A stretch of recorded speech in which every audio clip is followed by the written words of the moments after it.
It's very obvious and everyone can see the drastic decline in the economy and the market prices. And according to Ray Dalio, a multi-billionaire investor, we are in this situation due to the change in the world order that is driven by some factors.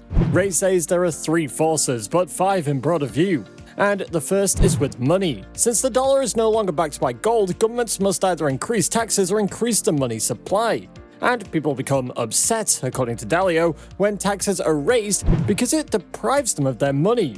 They will also reallocate their company operations elsewhere if taxes on the wealthy are raised. So governments therefore print money to appease everyone, and this devalues the currency and leads to inflation, which in turn reduces purchasing power.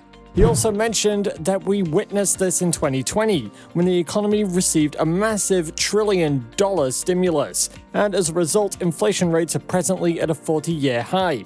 The second factor Ray mentioned is the large internal conflict we're currently having due to wealth gaps and political gaps. Dalio addressed what he refers to as domestic conflict within the nation, claiming that the differences in America have grown to be irreconcilable.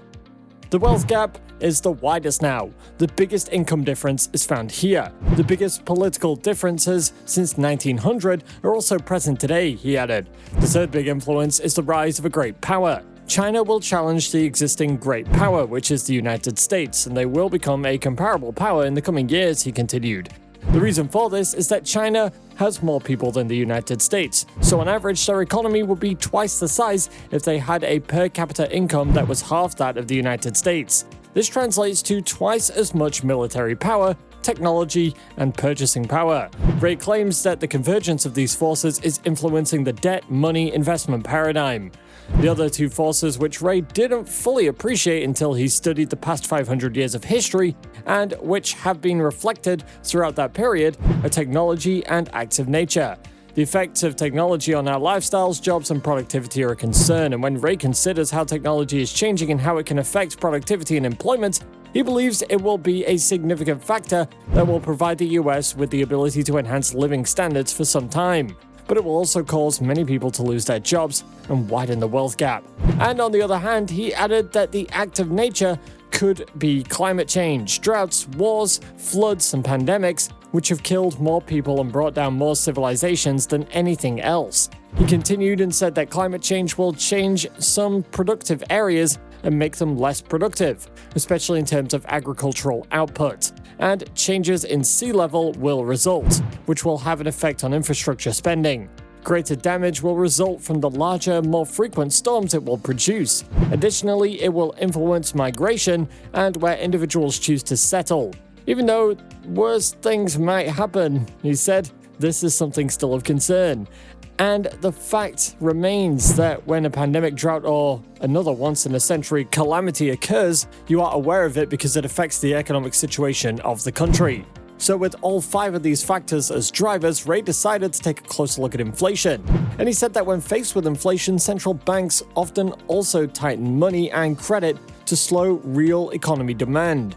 But when there is insufficient demand, they reverse course and offer money and credit to increase it.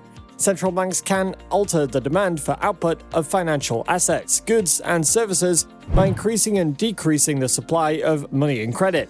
However, due to their inability to do so flawlessly, the short-term debt cycle emerges, manifesting itself as alternating periods of expansion and recession, he added. So in that case, interest rates are kept low by printing money and asset purchases, primarily bonds, which encourage borrowing and shopping. Then investors who currently own bonds are then urged to sell them. And due to the affordable monthly payments, the low interest rates also encourage investors, companies, and individuals to borrow money and invest in assets with better returns. This prompts central banks to increase money printing and bond purchases, as well as occasionally buy additional financial assets.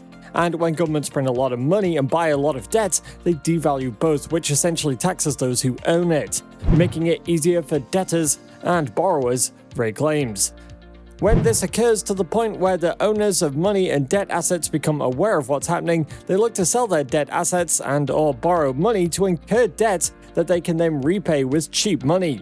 Additionally, they frequently transfer their wealth to other nations without these issues or into better investments like gold and particular classes of equities. During these times, central banks have often continued to print money and purchase debts directly or indirectly. And then he gave an example of the central bank instructing banks to purchase debt on their behalf. Ray Dalio said such reflationary times either generate fresh money and credit expansion that fund a continuing economic expansion good for stocks, or weakens the currency to cause monetary inflation, which is good for inflation hedge assets such as gold, commodities, and inflation-linked bonds. And although creating a lot of debt and money makes people financially richer, it does not actually make them wealthier, as it also leads to periods of low real returns. Finally, Dalio gave us 3 general guidelines to use when navigating the economy, whether it is for our own businesses, the organizations we work for, or our own financial personal money.